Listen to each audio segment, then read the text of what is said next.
start off by just introducing you and saying that in the short time that I have known you, I have been genuinely struck by your dedication, your keen interest in not only this incident, but of the sacrifices and the experiences of all the women and men in Canada who have served their country. A book like the one you have just written is sorely needed because it's a story of an incident that happened in peacetime. Many people have forgotten about it. I've heard people theorize that it was just the fatigue after 6 years of war and very long casualty lists. But the point is that we have to remember these things. And I cannot think of a better way to do that than through the kind of respectful, detailed book that you have put together, Marie. So with that, I will ask you to start your presentation. I'll just remind everybody that at the end, we'll talk about some of the coming ways in which this tragedy will be marked. It's all yours, Marie. Thank you, and thank you to everyone who's joined us tonight. Yes, I'm dedicated, but I'm a stubborn little Frenchman and nothing's going to get in my way. I am legally blind, and I know Al Ennis is listening and he's suffering from the same problems I am. And the struggles are some days almost too much, but there's always this dedication, and it comes from the next slide, please, Will. This is my dad, and his name is Marie Donais, and he was from Saskatchewan and joined the RCEME, which is the Royal Canadian Electrical and Mechanical Engineers. And when I was a little girl, for some reason, he liked to talk to me. I've never really quite figured that out, but he didn't talk in general to people about what happened overseas. However, he would sit me on his knee on the rocking chair and he would talk to me about a family he knew in Germany. And he had pictures to go along with his discussions. He would sing to me too. My dad was that kind of man. You can see by the look on his face what a loving man he was. And very kind, very generous, but he also was a stubborn little Frenchman. And so what happened to him when the war ended, although he and Mom were married, they got married the month after the war started. And by the time he was sent overseas, they had 2 children. And by the time he was sent overseas, there was a third, which he did not meet for 3 years. So my dad was in England when the war ended and so excited to come home. I mean, I just can't imagine how he must have felt, only to find out that he's not going home. He has to go to Germany now with the Canadian Allied Occupation Force. And while there, they were given a direct order not to help any of the German people. They traveled from Holland into Germany, Northwest Germany, and the name of the city was Leer. It's just about a half an hour over the border. I've been there. And he was living in abandoned railway cars. That was his barracks. And right near those railway cars, there was only one house at the time. And in that house lived a family, including a little boy named Johann. Now the soldiers were ordered not to help the German people, and that was a direct order. We found out many years later, in fact, 1998, that only one soldier disobeyed that order, and I knew my dad had. Because he met Johann. Johann was starving to death, and Dad could not stand by and watch that happen.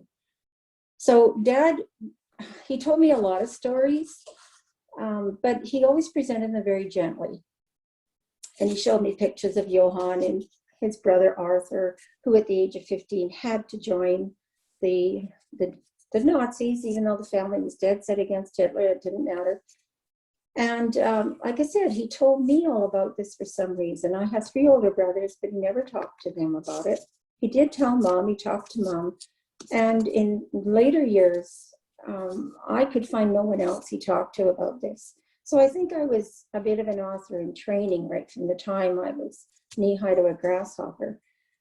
And so my I guess my introduction to military in general was through my dad and through his stories. And I remember we had a 2.5-story house, and I always had an imagination, and I used to go upstairs and play by myself, and I would open the trunk and I would pull things out of there to wear. And there was an old floor lamp that the lamp looked, well, I'm struggling for words here. The lamp cover was like a hat.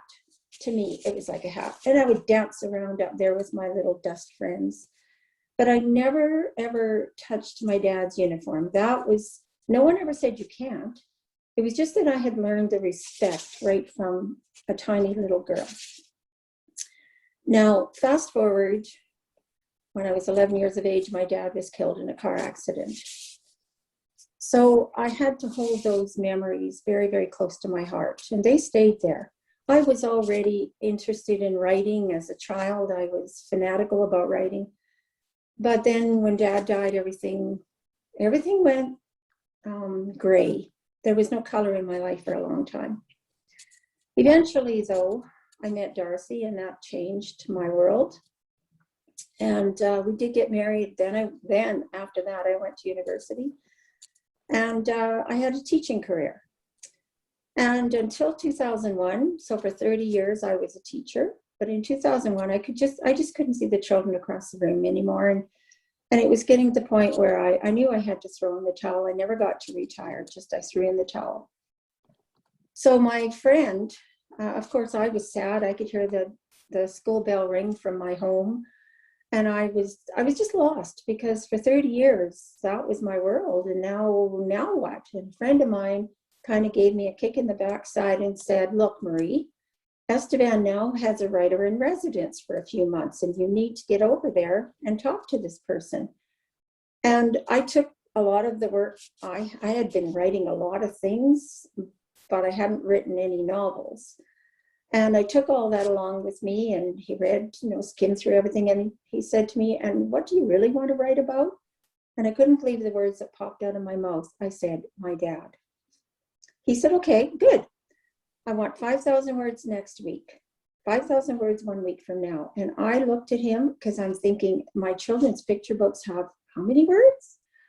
So I went home and I had 2 words in my mind: Dad's necklace. You won't believe this. When I went back a week later, I did not have 5,000 words. I had over 20,000 words.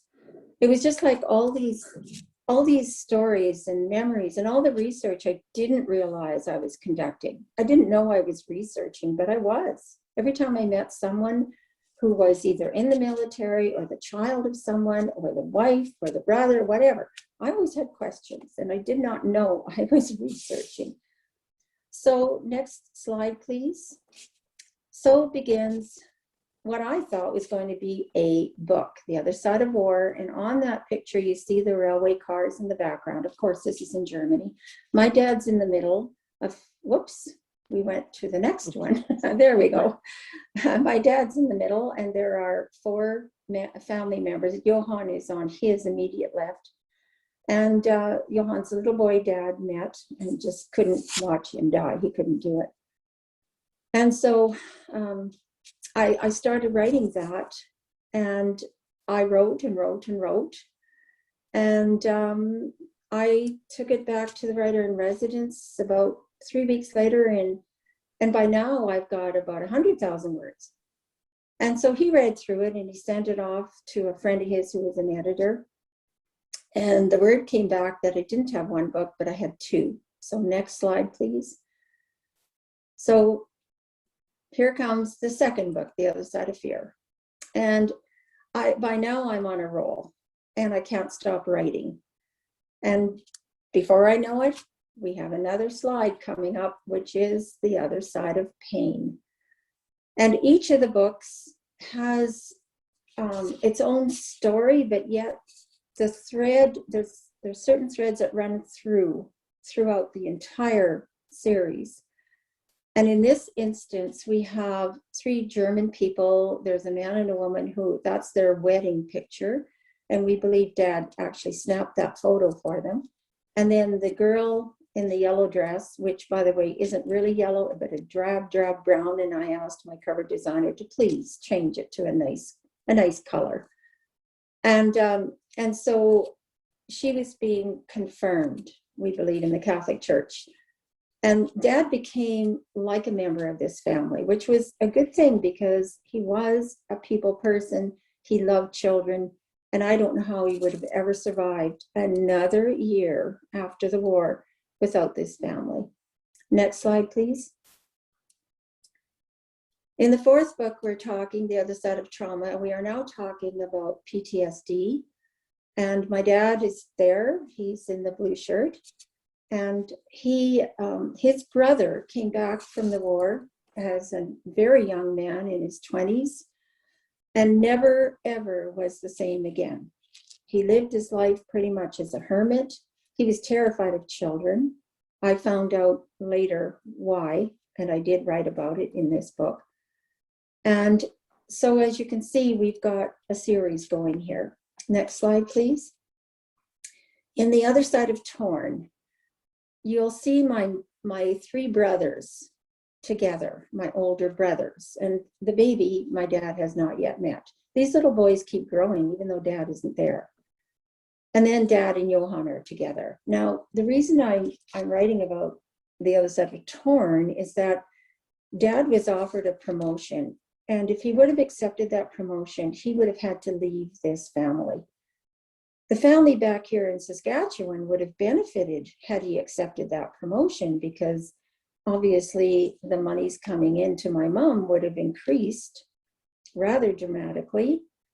But Dad made a choice, and he chose to save the family, continue to safeguard the family. And I know for many years my mother harbored, I wouldn't say resentment, but it was something that bothered her until she met members of the family in 1998. And then she totally understood what Dad did. And I would have supported him if I'd have been around, because he did the right thing.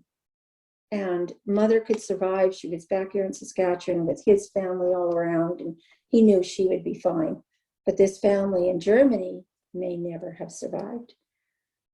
So, next slide, please. I'm jumping you from the 5th book now to the 25th book. This is the final book in the series.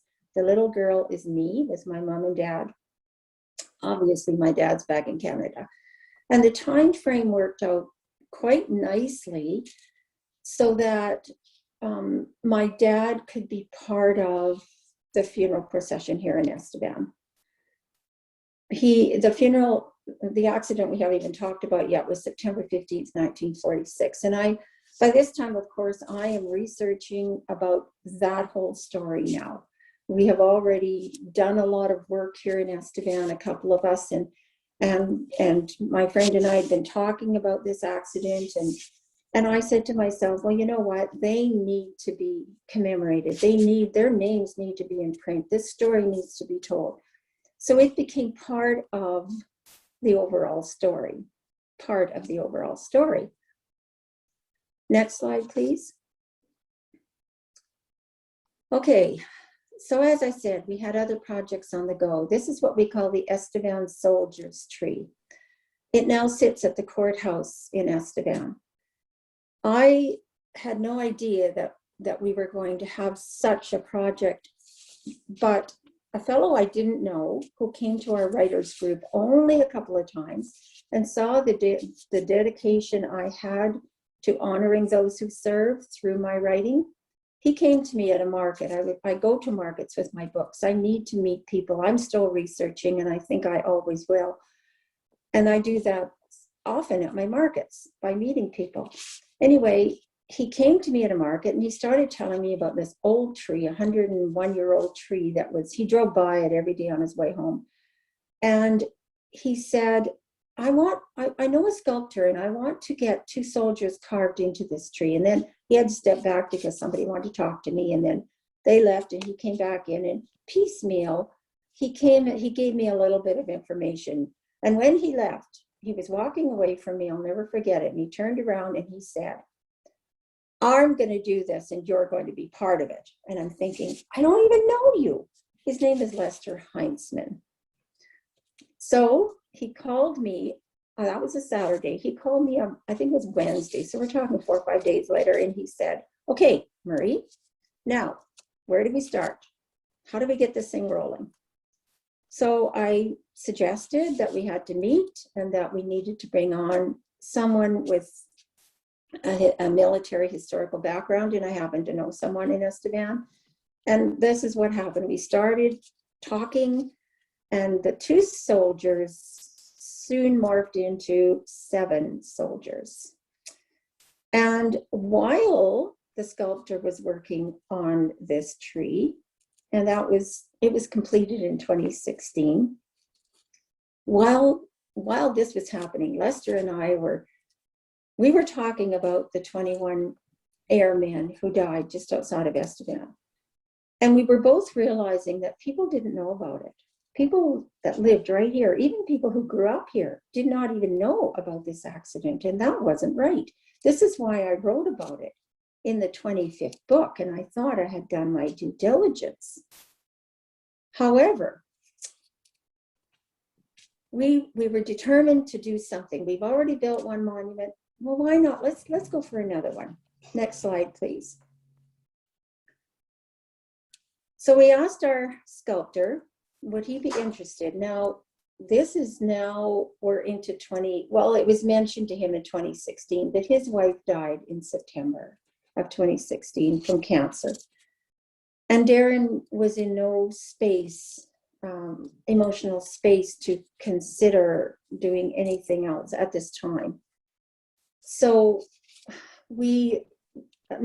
Lester kept pestering him. Every time he talked to him, he mentioned this. And eventually in the spring of 2017, that's when, about 6-7 months after his wife died, he said, you know what, I need a project.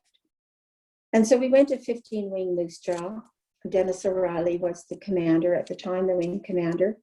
And he put us in touch with Victor Tyerman. And Victor found for us 17 of the 21 photos. And so that was great. Our sculptor got busy working on the 17. It was great, but it wasn't good enough. We need to find the other 4. So I looked at Lester, who does have a phone, a cell phone, does not have a computer, does not have a television, and does not know how to search for anything online. And I realized, well, if somebody's going to find these families, I guess it's going to have to be me. I don't see anybody else around. And so I began. And now I began in an old-fashioned way, and that is through Canada 411. And I called, so I was looking for four people. I was looking for Bill Weicker, and I actually found his nephew out in Ontario, and I found him reasonably quickly. And when I talked to him, because Weicker, that's how I was trying to find people, was with the surname. And as I'm speaking to him, he said, well, you know what? I have a picture of my uncle right here in my office. I'm looking at it right now. You can't imagine if somebody would have phoned me and said, you just won the lottery. I know I wouldn't have been as excited as I was when we found Bill Weicker's family. So now we have 1 of the 4. Here we go. We need to find 3 more. I found the second one, which was Leonard Turtle. I found him about a month later, and I thought, well, this isn't so hard, by going on Canada 411. Well, it didn't work so well for the last 2. Willie Kirko was the youngest, and he was the only non-pilot. He was only 20 years old. He was the mechanic. Boy, did we have trouble finding his picture. And then the last one, which I thought would be the first one we find, was from CAMSAC. And his name is Clifford Somerville Coppin. I went to CAMSAC. I met with the librarian who was going through the archives, and we could find no trace of him anywhere. It was frustrating.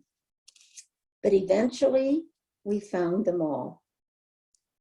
Wow, that was something else. And as I said, I'm writing about them in the 25th book. But then Will and I and Global TV decided to do a Focus on Saskatchewan episode, and we were both interviewed. And I'm sitting there pleading for somebody to help me find those last 2 pictures at that point. And someone in Saskatchewan saw this episode and called his cousin in Vernon, BC and said, Jack, there's something going on about your dad, and you need to watch this Global TV episode. And he sent him the link. Next thing I know, I'm talking to Jack on the phone. Jack is the son of one of our pilots. And forgive me if I call them my boys, but that's exactly how I feel about these 21 young airmen. So anyway, Jack is telling me things, and oh my gosh, my heartstrings were being tugged and tugged. I lost my dad too. I know how that feels. And so I said to myself, well, you know, I mean, I would need a lot of pictures. Oh, he said, I have pictures. I have pictures of the funeral procession in Estevan. And I have a lot of pictures. And I thought, okay, well, he started sending them to me. As we're talking, he's sending them to me. And I realized these 21 boys need their own book. And so it began. Now, I hadn't been able to find all the families. So I'm now on Facebook and I'm begging people to help me. I'm on CBC Radio, and that's where Lois Wilson, who is attending tonight, how she heard about what we're doing down here. And Lois not only jumped on board, she was not related to any of them, but she and her family were very close to Max Thomas, and he's one of the pilots who died. And so we began working together. And there was a cousin of one of these boys from Carmen, Manitoba. His cousin lives in Alberta. He jumped on board, and these people are going through Ancestry and doing all sorts of things to help me out. And a retired teacher from Estevan. And then a fourth person works here at the Legion. And between the four of them, we found all 21 families. And I consider that to be an absolute miracle. So not only was I able to get the information I needed for the book as far as data, but now I'm in touch with all 21 families, and I've invited them to give me their input on their loved ones. Wow, things are really moving along at this point. So now I'd like to talk a little bit more specifically. I'm not going to talk about all 21 boys, that would take much too long, but I am going to focus on one for sure. So next slide, please. This is the announcement, the newspaper article that announces the accident. And we all know that it was a control lock that was left on, and that's what caused the accident. All the families were not necessarily notified the first day. I think it took a little while to identify who was on that plane. The accident happened about 10:20 in the morning on a Sunday morning. And it was the Lee Funeral Home. And we have members of that family with us tonight that was in charge. But can you imagine having 21, and I'm sorry to say this, but they weren't all intact, the bodies. They actually went out with wooden baskets and picked up parts. This was the very next day, because the day of the accident, they had to have all their investigations. The Air Force came out from Winnipeg and they conducted their investigations, etc. And eventually all 21 were identified. And it must have been overwhelming. The people of Estevan really stepped up to the plate, and they helped by everything they could. They billeted families who came to the funeral, and they did everything they could. And the day of the funeral, I'll talk about a little bit later, because I have a slide with the funeral procession. But it must have been unbelievable for the community, for the families, for everyone involved. Next slide, please. Harry Cowan was not at the funeral procession in Estevan. His mother in Ottawa was on her deathbed, they believed. I found out that she actually lived to be a good age. But at that time, her doctor suggested that if she wanted to be at her son's funeral, then they better bring the body home right away. And so Harry Cowan, his body was sent out to Ottawa. And But he has a very interesting story that, I mean, they all have interesting stories. But his Lancaster, he had a nose art that they called Piccadilly Princess. And I don't know if you can see it on there, but the Piccadilly Princess was noted as one of the biggest, the largest nose arts in the Air Force. And eventually, a Japanese toy company actually replicated this Lancaster with the Piccadilly Princess on it. And the family has that replica in their cabin in Quebec. And also when Harry did come home, before the accident, but after the war, when he first came home, he was walking by Burke's Jewelers and he saw a painting in the window, and it happened to be the Piccadilly Princess. So we walked in and he told the manager, "That's my plane. I flew that plane. And I'm the one that arranged to have the nose art done." And the manager was so overwhelmed that he handed the painting to Harry and said, "I'd like you to have this as a gift." That also still is in the family. But Harry, he wrote a letter to his mother, and I am legally blind, and I printed it in bold print at 30 point, and I'm going to still stumble and bumble. Please don't mind me. But I want to read to you a part of a letter he wrote to his mother. And this was during the war in 1944. It was June 22nd, actually. And I'll start at the point where he says, "Not much news, so I'll try to explain to you what an operation is like as best I can. Well, we get up at about 8 a.m. or 12 if we have been on an op the night before. By 0900, we're in the flight rooms to see if we are on the ops that night. All the fellows are giving reasons why they should be on ops that night. Everyone wants to go. And those who are not chosen are always very disappointed. Then, when it's decided, you are free for the day. If you are decided to go, you're free for the day until briefing time. By the time the briefing is started, the tension has really begun to show signs. Then we all sit around until takeoff time. This is probably the hardest part of it all, the waiting and the thinking. But this is really when the jokes and the kidding are at its peak. It is really a beautiful sight to see about 40 aircraft take off and circle to gain altitude, then all set course at once. The very air is quaking and thundering. Perhaps after an hour or so, hundreds and hundreds of us, other aircraft, unite in one thick stream. It's almost as though they were poured into a funnel. The air is now filled with them, and your aircraft zigzags along to avoid other blitz buggies. Once over enemy territory, every eye of 7,000 men are all searching every half inch of the sky, looking for would-be night fighters.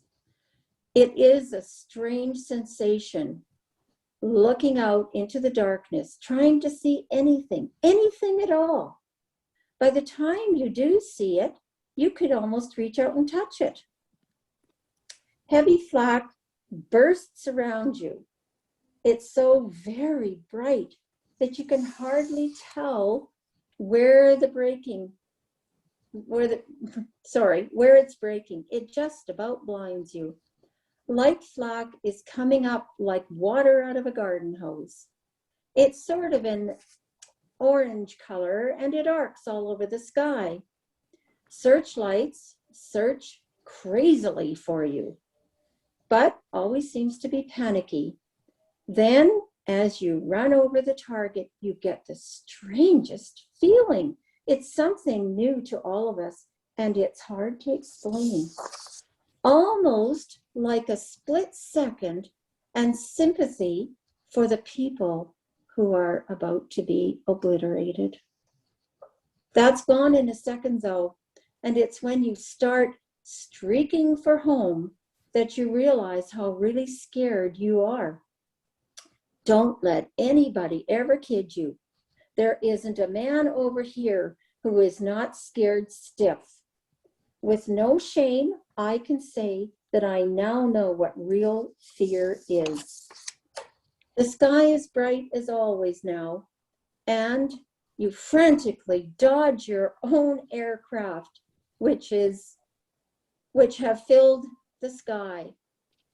As you wind home, your nerves gradually settle again, and you envision your bacon and eggs waiting for you at the base. When all of the aircraft went out of the aircraft, the bull shooting, he says, bull shooting session starts. And not a sign is shown of the relief we feel when we hit the ground. What a gang. They don't come any better. Next morning, down at flights, beefing because they're not going out on ops that night. As long as I live, I will never forget these fellows and am proud to be with them. And we hope we can put up half as good a show as they have. So long, Mom. Lots of love, Harry. Hugs and kisses. That's just a glimpse into what it was like for the boys over there. New line, please. Or new line. Next slide. Yes, please. This is a letter from a young boy from Saskatchewan, 23-year-old Raymond Branzer. And he was writing on actually 1 week exactly before he died. It's on stationery from the Hotel Saskatchewan. And this is what the boys did. They flew from the United States back to Estevan after they'd ferried planes down to the United States, either Minot or Fargo. And then they'd fly back to Estevan, and then all together they would go to Regina and spend the night there, or maybe 2 nights, depending, because they didn't fly every single day either. And he says in his letter to his brother, quite the life this is. He's saying, you know, how soft a life it is after having been overseas, and now it's peacetime and nobody's worried. And that's the way it was. Nobody was worried. Next slide, please. But obviously there was reason to worry. So this is the drill hull at the Estevan Airport. And we can see family members there. We can see a couple of the caskets, flag draped caskets. They were all sealed, by the way. And I saw letters to the family telling them that the casket had to be sealed. And so the families, not every family was able to come, but those who could did. And I think I can feel their feelings because I've been there with losing my dad. So I really can feel what this slide is all about. Next slide, please. This is the crash site, and the people that are with us tonight, that the Lee family had this to deal with. And it's just phenomenal how a big cargo plane, a big Dakota, could end up looking like this. And it's such a tragedy. It's overwhelming. Next slide, please. Of course, we had the funeral procession, and Al Ennis is with us. And Al Ennis is part of this funeral procession in Estevan on September 19th, 1946. I'm so delighted he's with us tonight. Al and I have had opportunities to have some nice long chats. He's an amazing man. So we obviously gave them the full military honors, as we should. And the entire city shut down to pay homage to these men and their families. All the businesses shut down. The schools brought the children. They lined the streets. And I'm so proud of the community of Estevan for their support. I think I'm just going to make a little note here. Lois is going to talk about next year, and we're hoping to see a lot of support, not just from the city of Estevan, but from the community at large in this country. Next slide, please. Okay, so they brought the caskets on trucks up from the old airport and up the highway, up 39 highway, and then they turned west on 4th Street and went about 3 blocks and then turned north for 2 very short blocks to go to the railway, because this is where the caskets were loaded. And each casket was assigned an escort.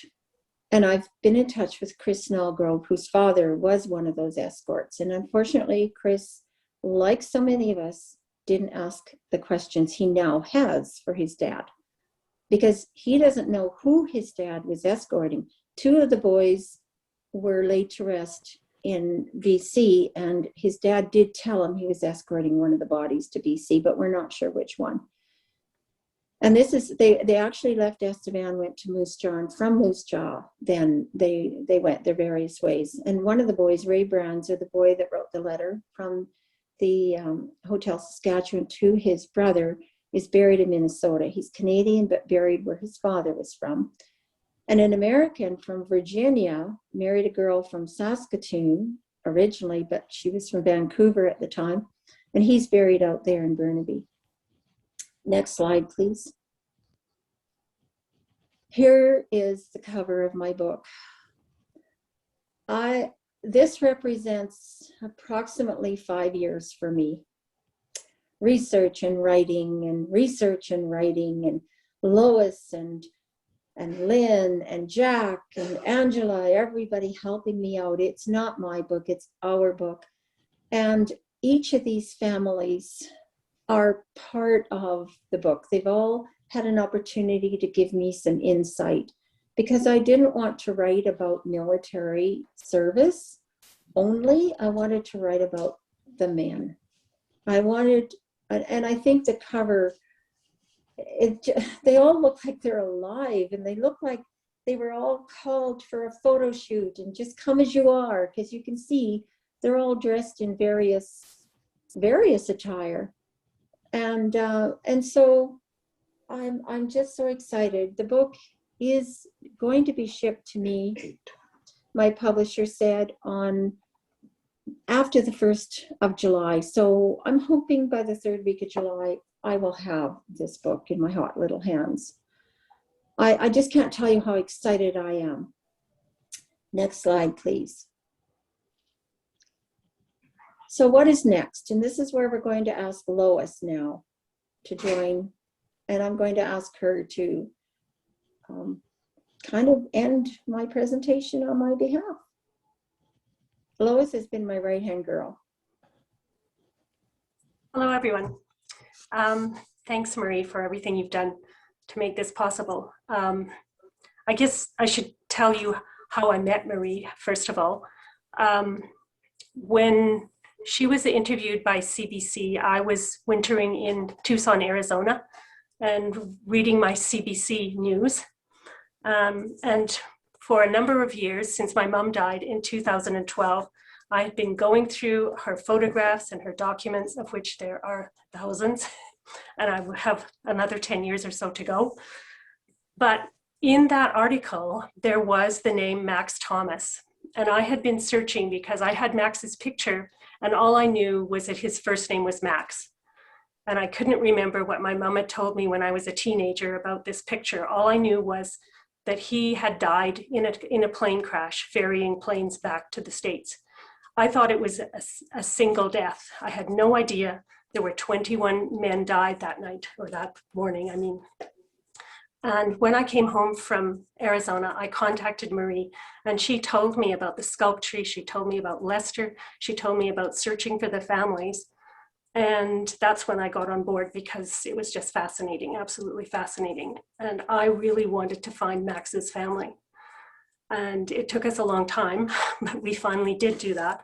In fact, I managed to find 6 of the 21 families, and it was a lot of fun. And my family was very annoyed by times because I wasn't giving up and I was spending hours and hours into the wee hours of the night. So that's what happened about that. And Marie invited me to go down to Estevan. That was in 2018. Invited me to go down to Estevan and to see the sculpture and to meet Lester. And this is the sculpture. You see it here on your screen now. What we are hoping to do in the next year, we had planned to have a memorial event in Estevan in July of this year. However, COVID intervened and we decided that it was wisest because a lot of people coming from far away, a number of them are senior citizens and we wanted to make it safe for them. So we have postponed until next year, July of next year.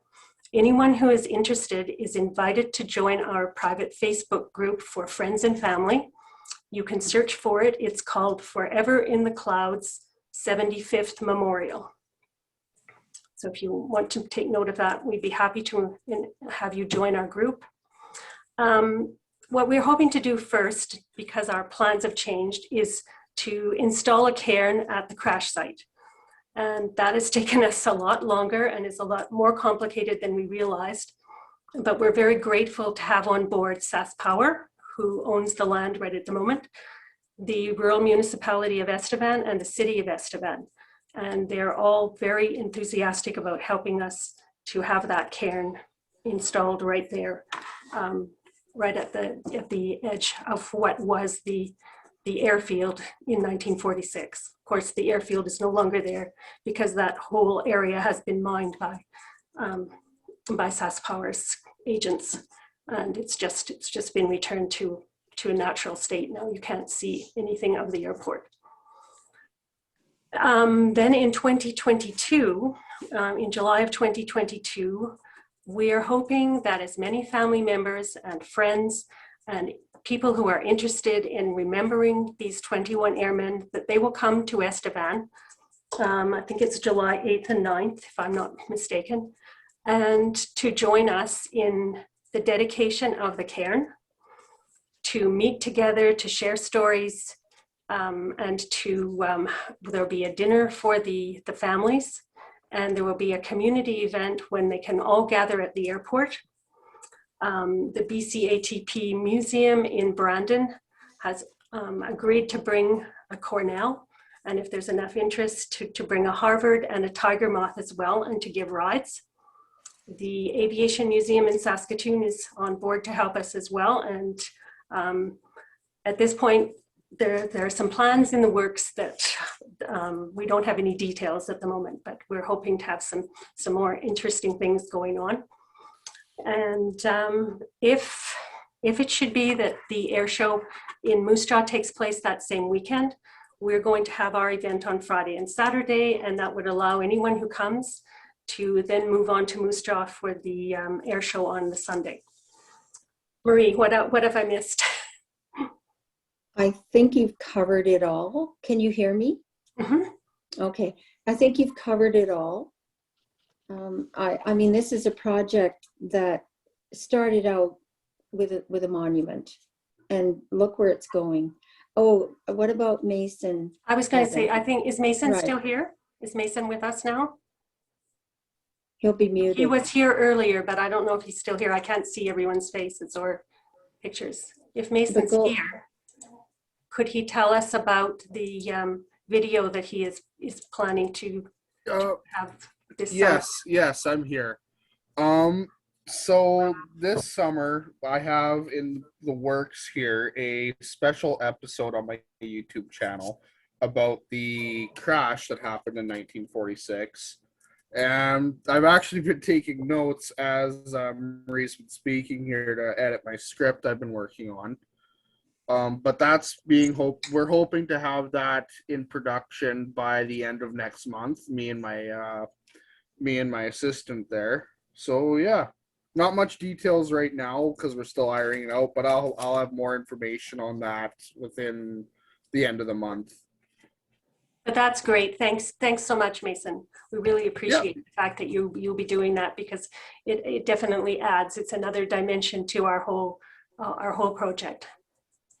Yeah, I've always wanted to do something with the accident. Now that I know more about it, I finally have the foundation to actually do something with it. So I appreciate your guys' work just as much.